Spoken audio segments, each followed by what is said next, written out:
আসসালামু আলাইকুম ওয়া রাহমাতুল্লাহি ওয়া বারাকাতুহু। নাহমাদুহু ওয়া নুসাল্লি আলা রাসূলিহিল কারীম, আম্মা বা'দ।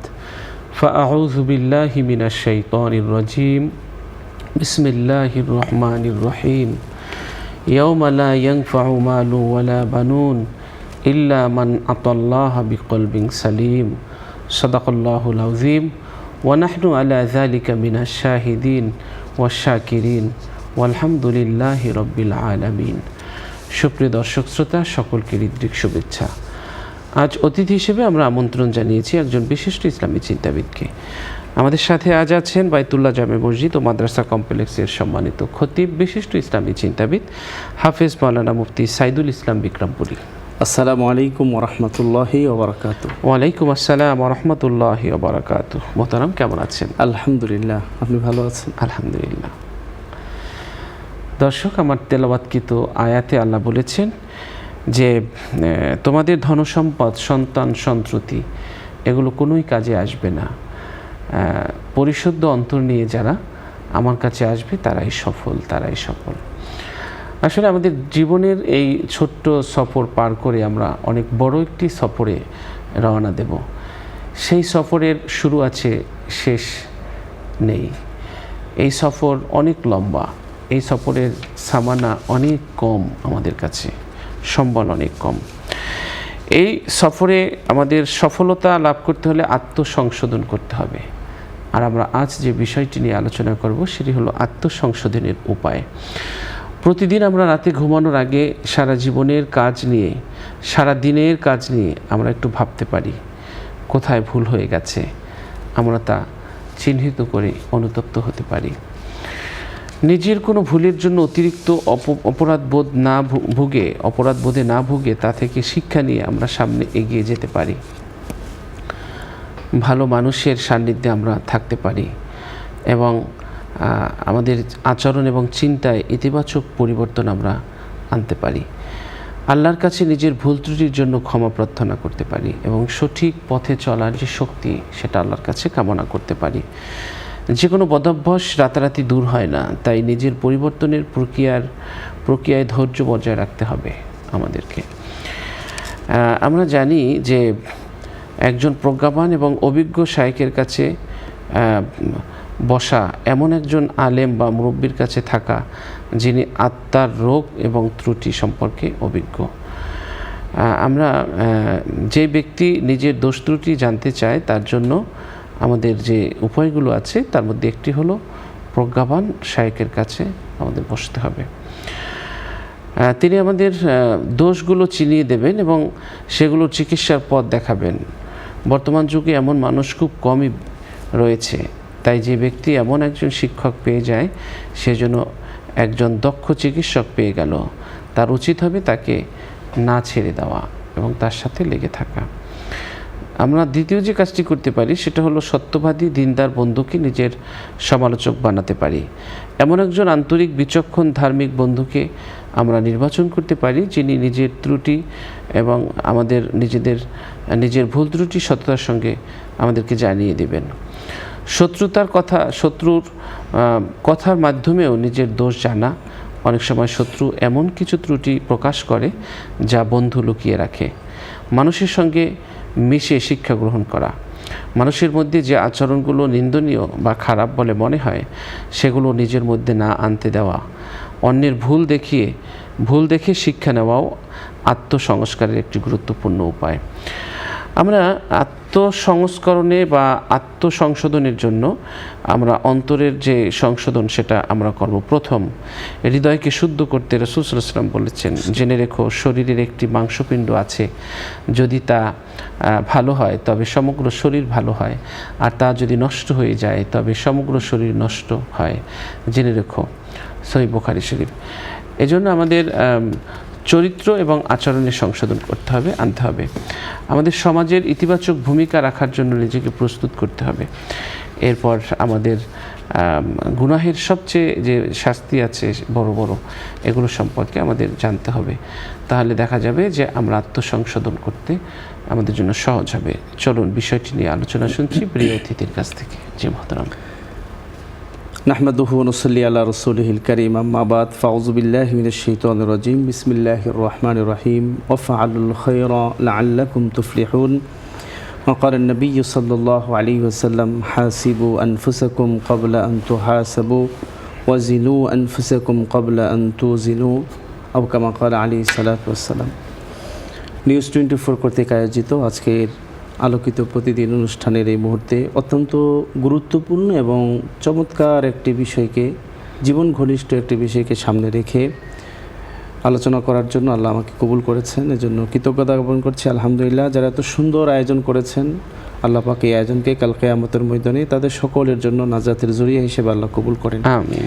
আজকে যে বিষয়টি নির্বাচন করা হয়েছে, আত্মসংশোধনের উপায়, এই বিষয়টি আমাদের জীবন ঘনিষ্ঠ একটি বিষয়, অত্যন্ত গুরুত্বপূর্ণ একটি বিষয়। এ বিষয়ে বিস্তারিত আলোচনা করার প্রয়োজন।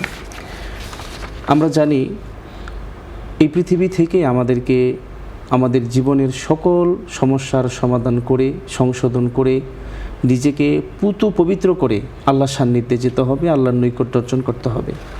কোরআনে কারীমে আল্লাহ কলবে সালিমের কথা বলেছেন। এমন পবিত্র স্বচ্ছ আত্মা নিয়ে আল্লাহর কাছেই যেতে হবে। এটার জন্য আমাদের দিলের পিছনে, অন্তরের পিছনে, কলবের পিছনে মেহনত করতে হবে। কোরআনুল কারীমে আল্লাহ রাব্বুল আলামিন বিভিন্ন জায়গায় বলেছেন, ইয়া আইয়ুহাল্লাযীনা আমানুত্তাকুল্লাহ ওয়াল তানজুরু নাফসুম মা কদ্দামাত লিগাদিন ওয়াত্তাকুল্লাহ ইন্নাল্লাহা খাবীরুম বিমা তা'মালুন। সূরাতুল হাশরে আল্লাহ বলেছেন যে হে ঈমানদারগণ, তোমরা আল্লাহকে ভয় করো এবং আগামীকালকের জন্য তোমরা নিজেদের জন্য কি প্রস্তুত করছো এই বিষয়টা নিয়ে তোমরা ভাবো, চিন্তা করো, আল্লাহকে ভয় করো।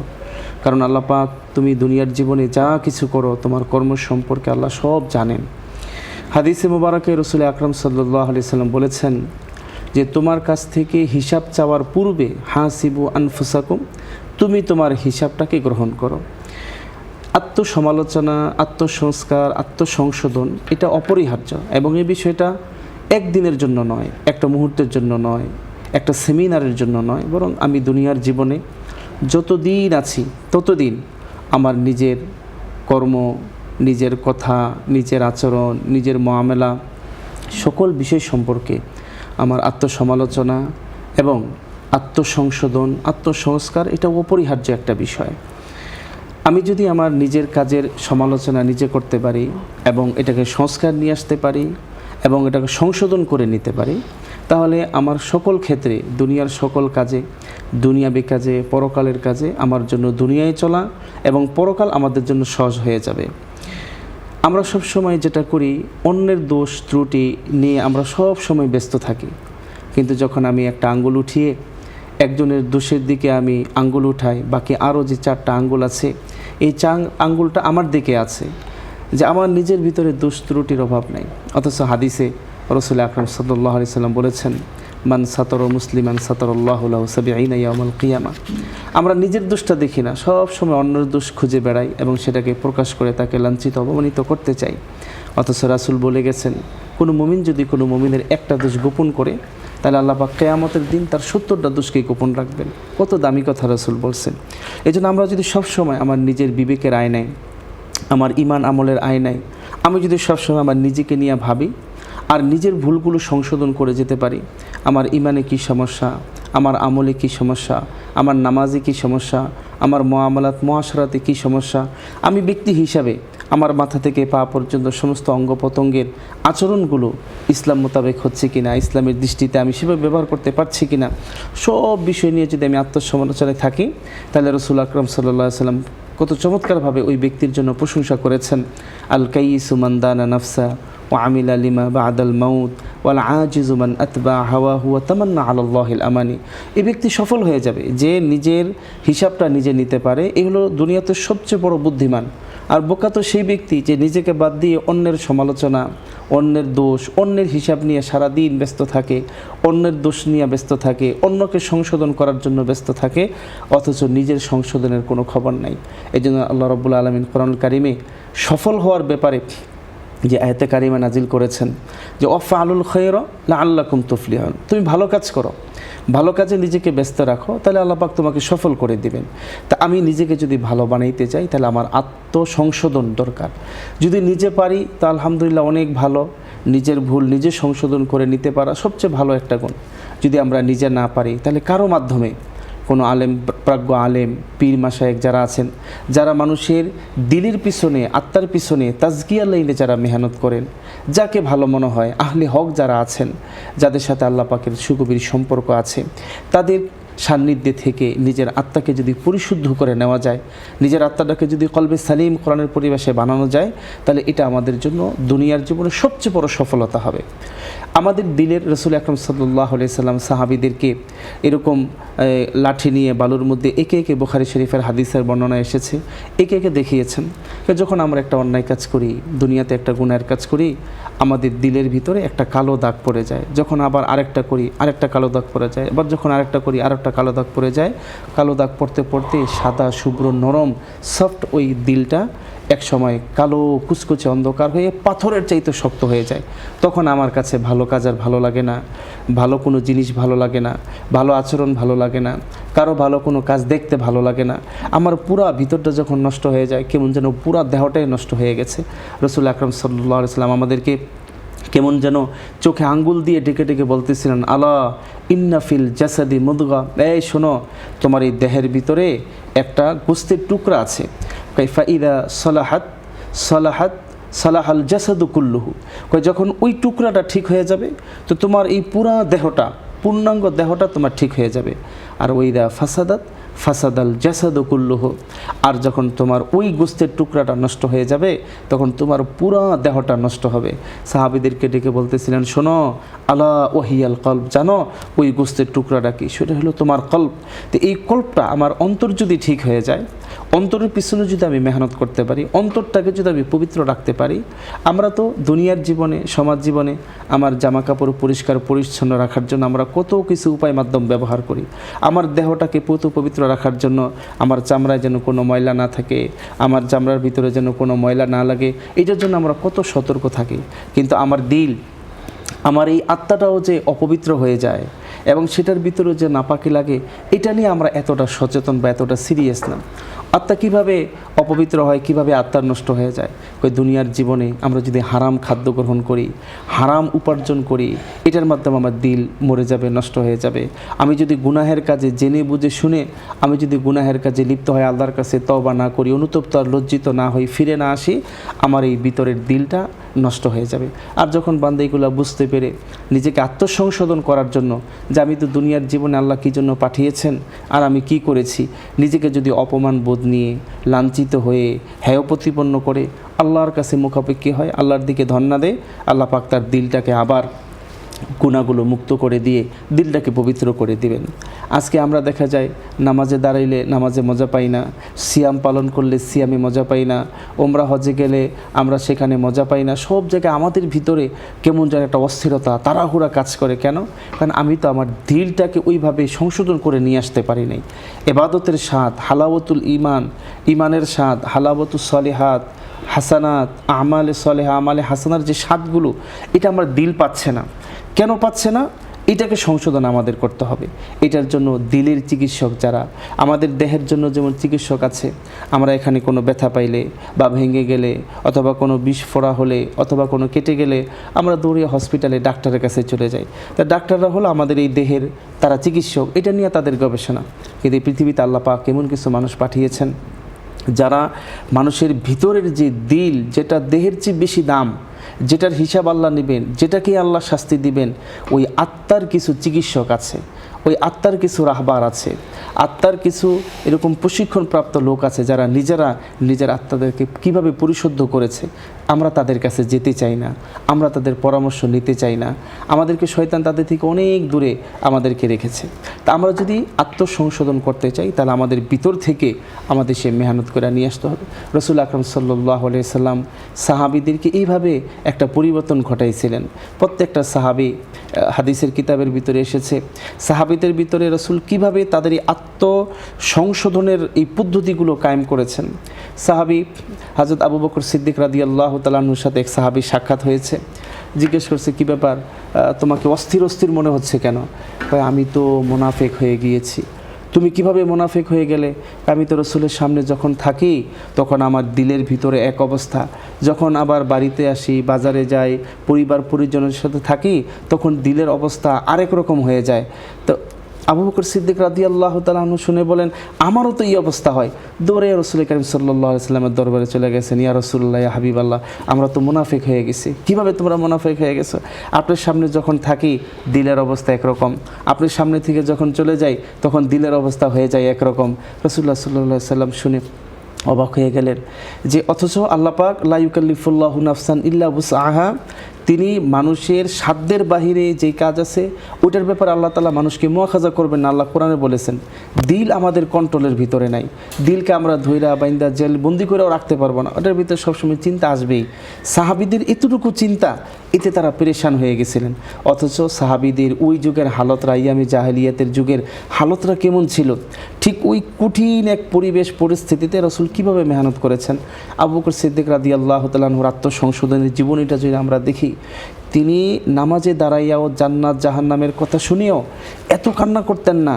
তিনি যেই পরিমাণ কান্না করতেন কোনো কবরের পাশ দিয়ে যাওয়ার সময়, প্রত্যেকটা সাহাবীর এরকম হালত ছিল, তারা যায় যায় কান্না করতেন। তারা এইভাবে নিজের জীবনটাকে আত্মসংশোধন, আত্মসংস্কার, আত্মসমালোচনা করে তারা নিয়ে আসছিলেন। আজকে আমাদের তো নিজের আত্মসমালোচনা নাই, নিজেকে আমরা পরিবর্তন করতে চাই না, অন্যকে আমরা পরিবর্তন করতে চাই। আমি যখন নিজেকে পরিবর্তন করতে পারবো, আমি নিজে যখন ভালো হয়ে যাবে, আমার পরিবার ভালো হয়ে যাবে, আমার ঘর ভালো হয়ে যাবে, আমার কর্মস্থল ভালো হয়ে যাবে, আমার সমাজ সুন্দর হবে, আমার দেশ সুন্দর হবে। এই একটা জায়গার সাথে ভালো হওয়ার অনেকগুলো জায়গা ওতপ্রোতভাবে জড়িত। আজকে আমি ঠিক নাই, আমার ঘর ঠিক নাই, আমি ঠিক নাই, আমার সমাজ ঠিক নাই, আমি ঠিক নাই, আমার কোনো কিছুই ঠিক নাই, আমার কর্ম ঠিক নাই। দেখা যায় কথা বলি তো মানুষের সাথে মিথ্যা কথা বলি, অথচ মিথ্যা কথা বললে কি ভয়াবহ পরকালে শাস্তি হাদিসে মোবারকায় এসেছে। এবং মানুষের সাথে আমরা প্রতারণা করি, মানুষকে ঠকানোর চিন্তা করি, মানুষের সাথে ভুলভাল বুঝে তার উপরে জুলুম করার আমরা চেষ্টা করি, অথচ এগুলো সব আমাদের সংশোধন হওয়া দরকার। অথচ এই জন্য আল্লাহ পাক দুনিয়াতে আমাদেরকে পাঠাননি। দুনিয়া থেকে আমার যদি জান্নাত কামাই করতে হয় তাহলে অবশ্যই দুনিয়ায় যতটুকু হায়াত আমার আছে এই পুরো হায়াতটাকে আমার আত্মসংশোধনের ভিতরে লাগাইতে হবে। আমি যদি এই ভুলগুলো আমার জীবনের প্রত্যেকটা ধাপে ধাপে আমি যদি সংশোধন করে নিয়ে আসতে পারি, দেখা যাবে আল্লাহ পাক আমার জবানে বরকত দিয়ে দিবেন, আমার চোখের দৃষ্টিতে আল্লাহ পাক বরকত দিবেন, আমার হাতের ভিতরে আল্লাহ বরকত দিবেন। রিজিকের ব্যবস্থা তো আল্লাহ নিজেই জিম্মাদারি নিয়েছেন। কোরআনে কারিমে আল্লাহ বলেছেন অফিস সামাই রিজকুকুম ওয়া মা তুআদুন, আল্লাহ বলেছেন কোরআনে কারিমে ফাইদা কুজিয়াতিস সালাতু ফান্তাশিরু ফিল আরদ, নামাজ শেষ তুমি জমিনে ছড়ায় পড়ো। তোমার রিজিক আমি জমিনে রেখেছি, তোমার রিজিক আমি আসমানে রেখেছি।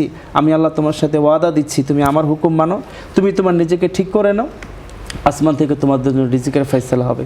আমরা আগের জাতির ইতিহাস যদি আমরা দেখি, আল্লাহ পাক আসমান থেকে মান্না সালোয়া পাঠাইতেন, তারাও তো আল্লাহ পাক তাদেরকে দুনিয়ায় পাঠাইছিলেন, অথচ আল্লাহ পাক তাদের জন্য বিনা পরিশ্রমে আসমান থেকে নামে নামে আল্লাহ পাক মান্না সালোয়া পাঠাই দিতেন। তো সেই আল্লাহ তো এখনও আছে। আমরা কেন আল্লাহর রহমত থেকে আমরা দূরে সরে যাই? আমরা কেন নিজেদেরকে কোরআন এবং সুন্নাহর সেই আলোকে নিজেকে আত্মসংশোধন করতে পারছি না? আমাদের অনেক সমস্যা। এক সমস্যা, আমরা কোরআন হাদিস নিয়ে ভাবি না। কোরআন হাদিস যারা বোঝে তাদের সান্নিধ্যে আমরা যেতে চাই না। আমরা নিজেরা দুনিয়ার জীবনে আমার ক্ষুদ্র জ্ঞানে আমি যেটাকে ভালো মনে করি সেটাই করি, অথচ আমি যেটাকে ভালো মনে করছি কোরআন হাদিস সেটাকে খারাপ মনে করছে। আমরা অনেক সুন্নত করতে গিয়ে আমরা অনেক বেদাত করে বসে আছি, অনেক জিনিসকে বেদাতকে আমরা ইবাদত বানিয়ে ফেলেছি।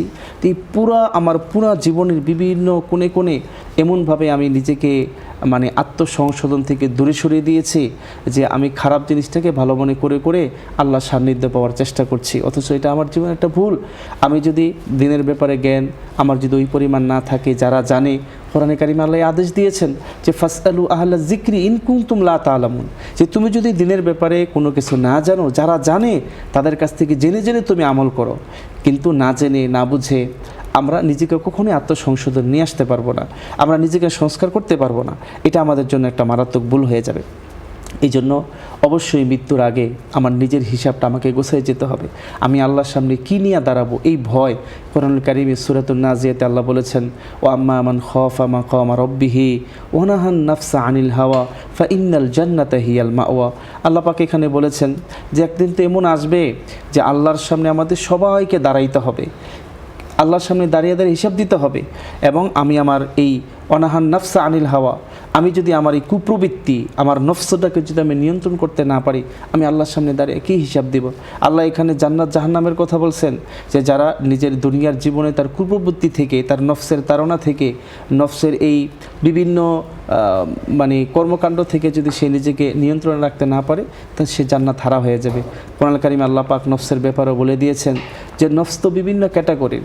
এক নফসের ব্যাপারে আল্লাহ বলেছেন ইন্নান নাফসা লাআম্মারাতুম বিসসু, যে তোমার এই আত্মা, তোমার এই নফস সবসময় তোমাকে খারাপ কাজের ব্যাপারে তোমাকে উৎসাহিত করবে। জি মোহতারাম, অনেক অনেক ধন্যবাদ। দর্শক, আমরা অনুষ্ঠানের শেষ প্রান্তে চলে এসেছি। আল্লাহ বলেছেন, আর যে ব্যক্তি তার প্রতিপালকের সামনে দাঁড়ানোর ভয় করে এবং নিজের প্রবৃত্তিকে কুপ্রবৃত্তি থেকে বিরত রাখে, তবে সে জান্নাতই হবে তার একমাত্র আশ্রয়স্থল।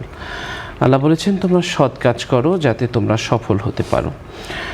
আর আমরা জানি একজন বিখ্যাত লেখক ডক্টর মুস্তফা আল সিবাই রহমতুল্লাহ আলাই তার একটি গ্রন্থে তিনি লিখেছেন যে যখন তোমার নফস কোনো গুনাহের দিকে ঝুঁকে পড়ে, তখন তাকে প্রথমে আল্লাহর কথা স্মরণ করাও। যদি সে ফিরে আসে তবে আল্লাহর প্রশংসা করো, যদি না ফিরে আসে তবে তাকে সম্মানিত মানুষের চরিত্রের কথা স্মরণ করাও, যদি তাতেও না ফিরে আসে তবে মানুষের সামনে লাঞ্ছিত হওয়ার কথা স্মরণ করাও, যদি তাতেও ফিরে না আসে তবে জেনে রেখো সেই নফস এমন পর্যায়ে পৌঁছেছে যে তা পশুসুলভ প্রবৃত্তির অনুসারী হয়ে গেছে। আল্লাহু আকবার। এই কথার উদ্দেশ্য মানুষকে অপমান করা নয়, বরং বোঝানো যে যখন মানুষ বিবেক, ঈমান, উত্তম চরিত্র এবং সামাজিক লজ্জাবোধ সব ধরনের নৈতিক নিয়ন্ত্রণ হারিয়ে ফেলে, তখন সে শুধু প্রবৃত্তির অনুসরণে চলতে শুরু করে। ইসলাম মানুষকে এই অবস্থা থেকে বাঁচিয়ে আত্মসংযম, তাকওয়া ও নৈতিক উন্নতির দিকে আহ্বান জানায়। আল্লাহ তাআলা কোরআনুল কারীম বলেছেন, নিশ্চয়ই নফস মানুষের প্রবৃত্তি মন্দ কাজের নির্দেশ দেয়। আল্লাহ তাআলা আমাদের এই নফসকে সংশোধন করার তৌফিক দান করুন। দর্শক, অনুষ্ঠানের এই পর্যায়ে আমরা একটি মোনাজাত করব, আপনারাও চাইলে আমাদের সাথে শরীক হতে পারবেন। اللهم صل على سيدنا ونبينا وشفينا وحبيبنا ومولانا محمد صلى الله عليه وعلى آله وأصحابه وبارك وسلم. الحمد لله رب العالمين، والصلاة والسلام على سيد الأنبياء والمرسلين وعلى آله